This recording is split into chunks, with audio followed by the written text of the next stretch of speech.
92ला मी पहिल्यांदा आमच्या गावात ज्यावेळेस निवडून आली तर सतत बारमाही टँकर फेड गाव म्हणून आमचं गाव होतं.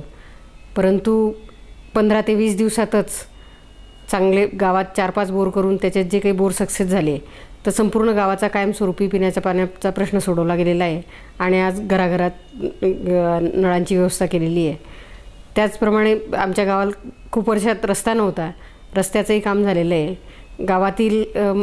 घरकुलांचे प्रश्न असतील, महिलांच्या संजय निराधारचे प्रकरणं असतील, शिलाई मशीनची, शासनाच्या विविध ज्या काही योजना येतात, पेट्रोल पंप, पाटपंप, शेतकऱ्यांसाठीच्या ज्या काही लाभार्थी म्हणून ज्या काही योजना असतील त्या पोचवण्यासाठी म्हणून प्रत्यक्ष गावागावात संपर्क साधून परत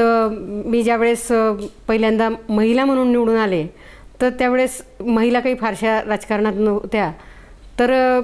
पुरुषांना माझ्याशी बोलायला जरा भीती वाटायची. परंतु माझ्या सगळ्या फॅमिली सपोर्टमुळे माझ्या फॅमिलीने माझ्या याच्यात कुठेही हस्तक्षेप केला नाही आणि प्रत्येक वेळेस स्वतंत्र मला निर्णय घ्यायची मुभा दिल्यामुळे तर ज्यावेळेस असं मला ज्यावेळेस अनुभव येत होता, सगळ्यांना असं वाटायचं एक तरुण मुलगी हिच्याशी कसं बोलायचं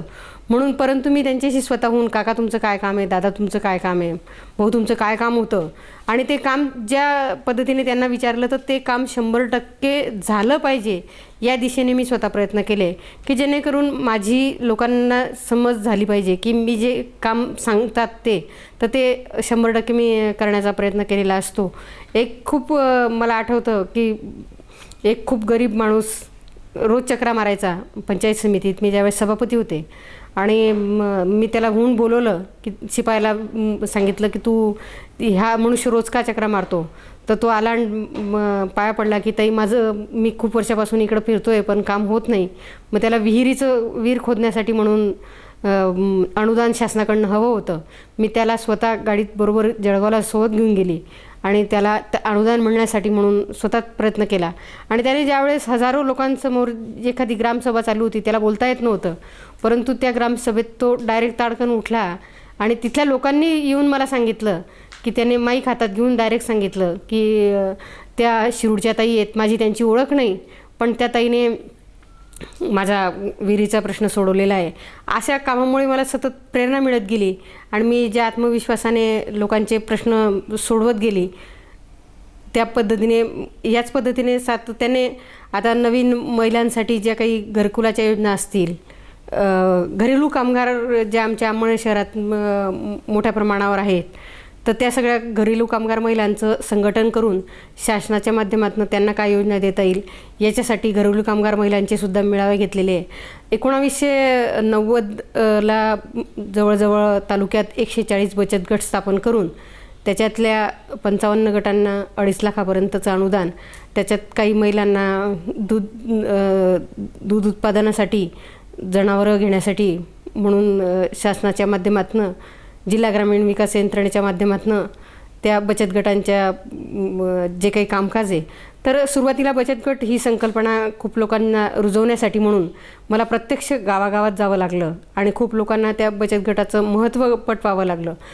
सुरुवातीला गट स्थापन होत असताना काही अज्ञानापोटी त्यांच्यात जे काही गैरसमज असतात तर बँकेतनं प्रकरणं पास झाल्यावरही तर त्यावेळची ती परिस्थिती होती की प्रकरणं पास केल्यावर सुद्धा काही लोकांना अज्ञानाने असं वाटायचं की हा जो आपण पैसा उचलतो आहे याच्याने आपल्या घरं जप्त होतील का, शेतीवाडी जप्त होईल का, म्हणून मिळालेला पैसा स्वीकारण्यासाठी सुद्धा बचत गट पुढे येत नव्हते. परंतु काही आपण त्यांच्यातले गैरसमज दूर करून त्यांचा आत्मविश्वास वाढवला आणि बरेच परिवार त्या याच्यातनं उभे करण्याचा त्यावेळेचा प्रयत्न केलेला आहे. त्यानंतर आतासुद्धा 2002ला जवळपास प्रियांका महिला विकास मंडळ या संस्थेच्या माध्यमातून आजही माझे स्वतःचे 95 बचत गट या तालुक्यात कार्यरत आहेत.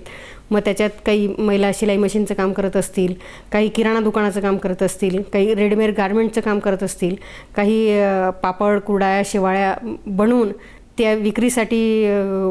नेण्याचं काम करत असतील. त्यानंतर ठिकठिकाणी बचत गटांचे काही जे स्टॉल लागतात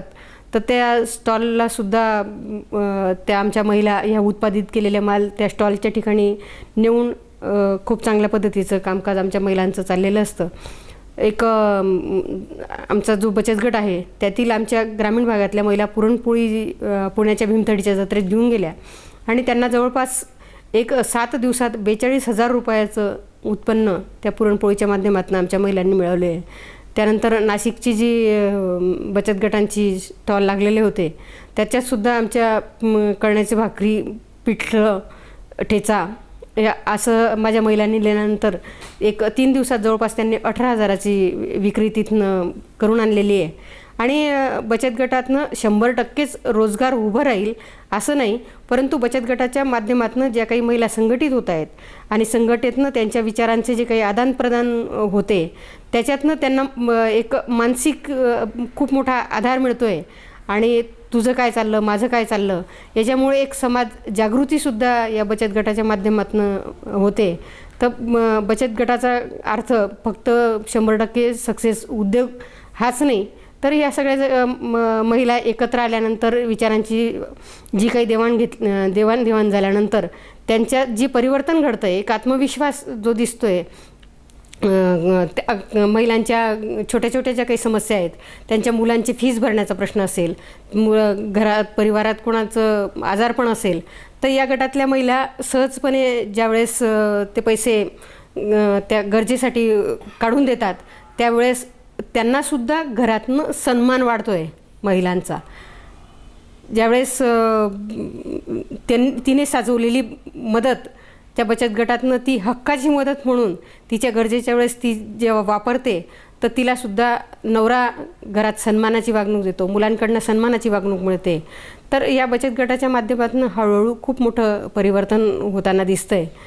आणि येत्या काही काळात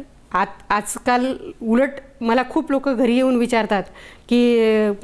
महिला असतील, पुरुष असतील, की ताई आम्ही नवीन आम्हाला गट स्थापन करायचा आहे, तो कसा केला पाहिजे, आम्हाला बँकेतनं कर्ज प्रकरण कसं केलं पाहिजे. मी एकत्र गट स्थापन केल्यानंतर संबंधित अधिकाऱ्यांची एकत्र भेट घेऊन तिथं ज्या ज्या ठिकाणी अडचणी येत असतील त्या महिलांना तात्काळ कर्ज उपलब्ध होण्यासाठी म्हणून प्रत्यक्ष आणि माझ्या सर्व सहकाऱ्यांसह कायमस्वरूपी सातत्य ठेवून पाठपुरावा करत असतो. हे करत असताना आमचं हे कामकाज नुसतं चाललं आहे म्हणून चाललेलं होतं, परंतु 2008ला यशस्विनी अभियानाच्या या चळवळीत आम्ही सहभागी झालो आणि आम्हाला एक खूप मोठी दिशा या यशस्विनीच्या माध्यमातून मिळाली की आमची जी काम करण्याची पद्धत होती त्याला खूप एक चांगल्या पद्धतीने ते काम कसं व्यवस्थित तुमचं होईल त्याची मांडणी कशी केली पाहिजे आणि जे काम करतो आहे आपण तर ते व्यवस्थित कसं लोकांना समजलं पाहिजे आणि आपल्यालाही एक जो आनंद आहे की आपण जे काही करतो आहे त्याची दखल कुठेतरी घेतली जाते. म्हणून या यशस्विनीच्या माध्यमातून निश्चितच सर्व महिलांना मानसिक आणि आर्थिक सक्षम होण्यासाठी म्हणून या चळवळीचा खूप मोठ्या प्रमाणावर फायदा होताना यशस्विनीत ज्या महिला आम्ही सुरुवातीला असं वाटत होतं की कुठेतरी एक सहभागी व्हायचं म्हणून झालेलो होतो, परंतु आज खूप मोठ्या उत्साहाने यशस्विनीत खूप महिला ज्यावेळेस आमच्या यशस्विनीच्या आम्ही ज्या समस्या सोडवण्यासाठी काही ठिकाणी दारूबंदीसाठी जे काही प्रश्न होते ते दारूबंदीच्या ग्रामसभेच्या माध्यमातून महिलांच्याच ग्रामसभा घेऊन त्या महिलांना एक समस्या सोडवण्यासाठी म्हणून त्यांच्या बरोबरीने जो काही सहभाग घेत होतो, तर या यशस्विनीच्या माध्यमातून आम्हाला वेगवेगळ्या माहिती सतत दिली जाते आणि शासनाच्या ज्या काही विविध योजना आजपर्यंत फक्त नुसतंच कुठेतरी संबंधित कार्यालयात जायचं आणि ती जो कोणी आपल्याकडे समस्या घेऊन आला असेल तर त्याला आम्हाला पण नीट व्यवस्थित दिशा देता येत नव्हती, परंतु या माध्यमातून आम्हाला सर्व प्रकारे मार्गदर्शन, त्यानंतर काम करण्याची पद्धत, त्यामुळे एक खूप मोठी प्रेरणा आमच्या या सर्व यशस्विनीच्या महाराष्ट्रातल्या महिलांनासुद्धा मिळालेली आहे आणि काम करण्याची दिशा आणि यशस्विनीच्या महिला म्हणून जो समाजात आम्हाला एकदम वेगळ्या प्रकारे लोक रिस्पेक्ट देत आहेत, तर खरोखर एक इथं काम करत असताना खूप मनापासून आनंद होतो आहे.